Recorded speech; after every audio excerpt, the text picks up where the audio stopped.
La clé numéro 1 lorsqu'on veut faire une entreprise scalable, c'est de comprendre que ça a très peu de chances d'arriver, mais que si ça arrive, la magnitude de succès sera beaucoup plus élevée que ce qu'on imagine.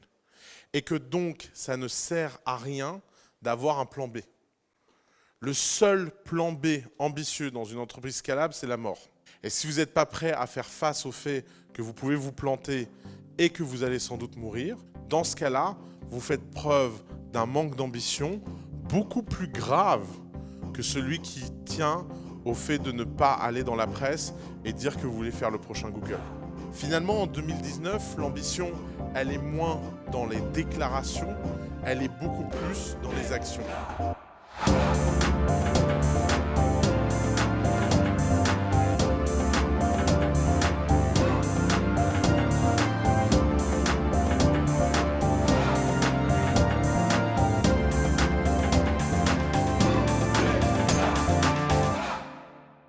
Bienvenue dans ce premier épisode de Coup d'État Anyone Can Scale. Aujourd'hui, j'ai envie de partager avec vous un sujet qui me tient particulièrement à cœur, qui est celui de l'ambition.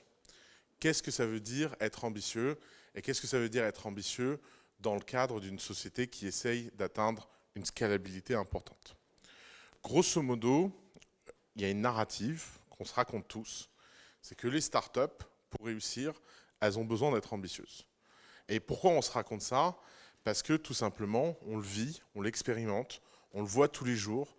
On voit les startups être dans une situation où elles réalisent énormément avec très peu de moyens et elles ont l'impression d'avoir des ambitions démesurées par rapport à la réalité.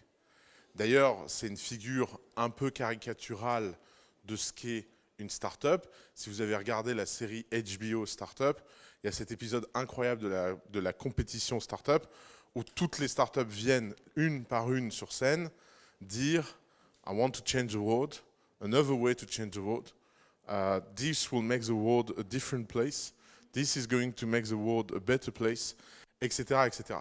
Et ça en devient un sketch comique où on se moque de cette ambition, puisque tout phénomène qui est répété à l'excès finit par devenir drôle. Alors, essayons de plonger dans les raisons historiques de l'ambition. Il y avait un temps où les entrepreneurs avaient très très peu accès aux moyens qu'on a aujourd'hui. L'entrepreneuriat s'est énormément transformé dans les 30 dernières années. Quelqu'un qui était entrepreneur dans les années 70, pour avoir accès au capital, c'était la croix et la bannière. Et il devait trouver des moyens de développer son entreprise sans avoir aucun soutien qu'aujourd'hui le monde du VC, Coup d'État, The Family, les accélérateurs, les incubateurs, etc. offrent. La barrière à l'entrée était beaucoup plus haute. Il était très courant de devenir entrepreneur à l'âge de 45 ans, de mettre sa maison en caution, de vendre un organe ou deux d'un enfant et d'essayer d'espérer que tout ça serait remboursé et qu'on ne finirait pas en faillite. Et alors, le risque était tel qu'on parlait d'un vrai risque financier à l'entrepreneuriat. C'est pour ça que les entrepreneurs ont toujours l'impression de prendre des risques, même si la structure économique de ce risque a énormément changé et s'est réduit. Mais ce risque-là, il était réel et il avait besoin d'être appuyé par une ambition démesurée. Et cette ambition passait d'abord par quelque chose de très simple, qui était la communication. Être ambitieux, à l'origine, ça veut dire être arrogant. La première version cryptique de l'ambition, c'est de dire et de croire qu'on vaut plus que ce qu'on est. Alors, ça commence par l'ambition personnelle. L'ambition personnelle d'un entrepreneur, c'est de croire qu'il vaut plus que son propre CV. Un entrepreneur qui regarde son curriculum ne peut pas y voir son curriculum. Sinon, la plupart verraient un stagiaire. Non, un entrepreneur qui voit son curriculum doit voir un CEO, doit voir quelqu'un qui a le droit d'être à la hauteur de l'ambition et du rêve qu'il a. Ensuite, il y a l'ambition du projet. L'ambition du projet, c'est de croire que, évidemment, son projet va être un succès énorme. Et pourquoi? Parce que c'est la seule façon d'attirer des gens, de faire travailler les gens et de mettre les gens dans un bateau vers cette destination. Évidemment, à cet instant-là, ce n'est que de la croyance. Et comme toute croyance, elle repose sur la foi, Et la foi, ça repose sur quoi? Ça repose sur l'intensité de conviction. Pourquoi les entrepreneurs qui ont des côtés messianiques arrivent à attirer énormément de ressources autour d'eux? C'est tout simplement parce que les gens ont besoin de cette intensité pour croire que l'impossible est possible. Et croire que l'impossible est possible, c'est le travail d'un entrepreneur à ce stade-là. Alors évidemment, quel est le problème? Le problème, c'est que la plupart des entreprises n'arrivent pas à vivre à la hauteur de leur ambition. Elles n'arrivent pas à délivrer autour de cette ambition. Et le problème que ça pose, c'est que les gens se démotivent. Et quand les gens se démotivent, ça peut dérailler extrêmement rapidement. Prenez le cas extrêmement récent de WeWork. WeWork est l'entreprise de coworking la plus ambitieuse du monde. WeWork est l'entreprise de coworking qui fait rêver tout le monde. WeWork devient l'entreprise ridicule que tout le monde moque. Il se passe une semaine entre les deux. Une semaine avant, vous recevez le prix de l'entrepreneur du siècle. Une semaine après, les gens se demandent pourquoi vous n'êtes pas capable de sortir un centime sur du bureau. Et pourtant, vous êtes la même entreprise, vous êtes la même équipe, vous êtes les mêmes gens. D'ailleurs, regardez dans WeWork à quel point les employés au sein de WeWork se sont retournés vite contre le management de WeWork. Ils sont au même endroit, ils touchent le même salaire, ils font la même activité. Une semaine avant, ils disent à leurs amis que WeWork va devenir la plus grosse entreprise du monde et que la valorisation de WeWork sera de 1000 milliards. Et la semaine d'après, ils demandent s'il n'y a pas un type qui a un job pour eux, parce qu'ils ne savent pas s'ils vont rester ou pas.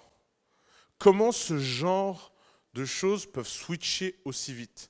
Eh bien, ça switch aussi vite, tout simplement parce que ce qui a été perdu en chemin, c'est rien de concret et de rationnel, mais c'est tout simplement quelque chose qui repose sur la foi.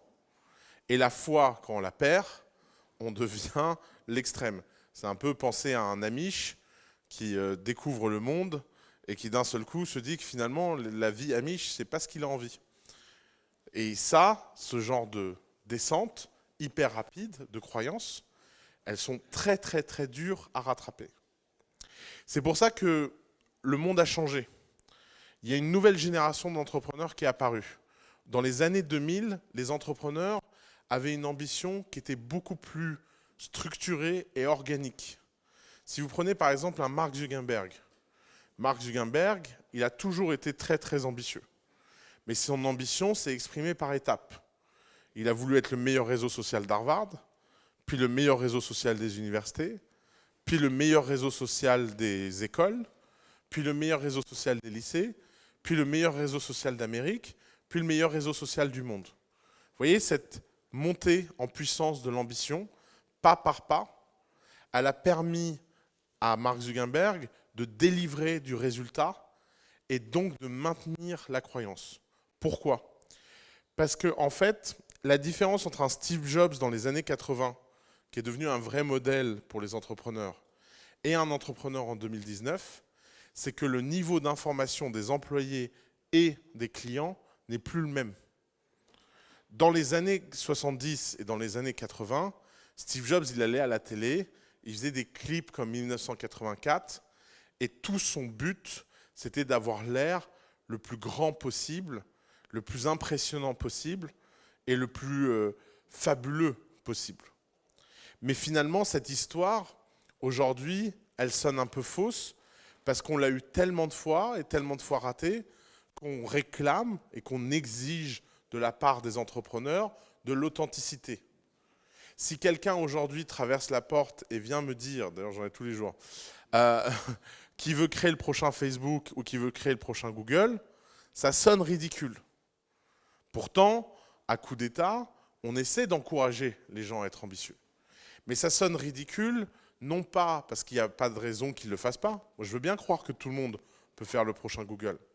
Mais ça sonne ridicule parce qu'à l'instant où il le dit, le niveau d'information que j'ai sur qu'est-ce que ça coûte de faire le prochain Google et ce qui semble offrir, à savoir pas grand-chose, juste une idée, eh ben, cet grand écart est tel que ça ne donne pas envie d'y croire. Et pourquoi? Parce que l'exécution est devenue la clé de l'ambition. On ne respecte plus les gens qui ont des idées, on admire les gens qui font. Et il n'a jamais été aussi simple de faire avec pas grand-chose. Si dans les 15 dernières années, le coût de fabrication s'est écroulé et n'a fait que baisser, il n'y a pas de raison qu'on juge les gens à leurs idées plutôt qu'à leur réalisation. Comme aujourd'hui, n'importe qui peut avoir accès au cloud, au software, que tout ce qui à peu près était avant de l'investissement en capital est devenu aujourd'hui juste un coût opérationnel, c'est normal de ne plus juger les gens sur leur storytelling, mais de juger leur storytelling à l'aune de leur exécution. C'est pour ça que moi, je pense qu'il est beaucoup plus enthousiasmant de voir quelqu'un qui a construit quelque chose pour 100 personnes très enthousiastes que pour 10 000 personnes un peu mais. Vous voyez? Où on se dit, ok, cette personne, elle n'a peut-être pas des grands nombres, mais elle a démontré une ambition hors du commun. Alors, l'exemple le plus fabuleux de notre génération, de très loin, le Steve Jobs de notre époque, il s'appelle Jeff Bezos. Et Jeff Bezos, il a montré à tout le monde ce qu'était l'ambition graduelle. Comment ça marche Amazon? Amazon, c'est une entreprise qui a démarré hyper modestement, dans un garage, comme toutes les bonnes boîtes américaines, pour vendre des livres par la poste, des livres par la poste, et réussir à transformer une librairie en ligne qui vend des livres par la poste en un géant du e-commerce, du cloud, de la défense et de la sécurité en moins de 20 ans, 25 ans, cette ambition, elle s'est faite graduellement. Amazon est sorti du livre lorsqu'il faisait 1 milliard de chiffre d'affaires dans le livre. Amazon a décidé de lancer un second produit lorsqu'ils étaient en monopole dans le premier produit.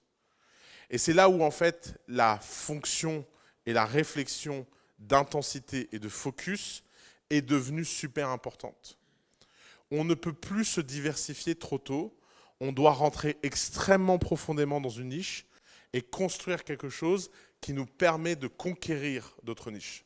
Et ça demande de la patience, ça demande du commitment à long terme, ça demande de réfléchir à 20 ou 25 ans et non pas de réfléchir à 1 an.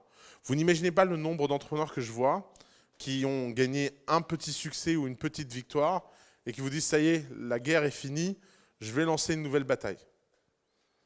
Et ça, effectivement, ça ne fonctionne pas.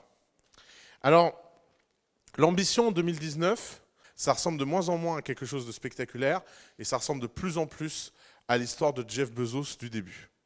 Alors, j'aimerais vous prendre quelques petits exemples qu'on a vécus ici dans Coup d'État, dans The Family, et qui ont été des vraies inspirations sur qu'est-ce que ça voulait dire d'être ambitieux. Alors, la première histoire que j'aimerais prendre, c'est Payfit. Payfit, c'est sans doute un des entrepreneurs les plus ambitieux de The Family. Et pourtant, c'est sans doute un des entrepreneurs les plus méthodiques et les plus patients. D'ailleurs, c'est un entrepreneur qui ne brille pas par un storytelling fabuleux, mais qui brille par le fait qu'il délivre des résultats hors du commun dans un domaine ennuyant. Aujourd'hui, Payfit, c'est une entreprise qui fait rêver beaucoup de monde. C'est une grosse valo, c'est dans le Next 40, la presse adore, tout le monde en parle, etc. Mais il n'y a pas si longtemps, Payfit, c'était une entreprise dans laquelle pas un seul VC voulait mettre d'argent. Pas un seul. Et pourtant, à ce moment-là, Payfit, c'était déjà une boîte qui nous impressionnait. Pourquoi ? Parce qu'à chaque micro-décision de leur vie, ils ont fait preuve d'une ambition hors du commun. Je vais raconter une petite anecdote. Un truc hyper important quand vous créez une entreprise, c'est de choisir un bon nom. Et quand vous créez une entreprise consumer, c'est d'avoir un .com. Les .com, ça coûte cher. Payfit.com, ça a coûté 75 000 €. Quand est-ce que Payfit a acheté Payfit.com? Quand ils n'avaient pas d'argent et qu'ils n'étaient pas lancés. Comment ils ont fait?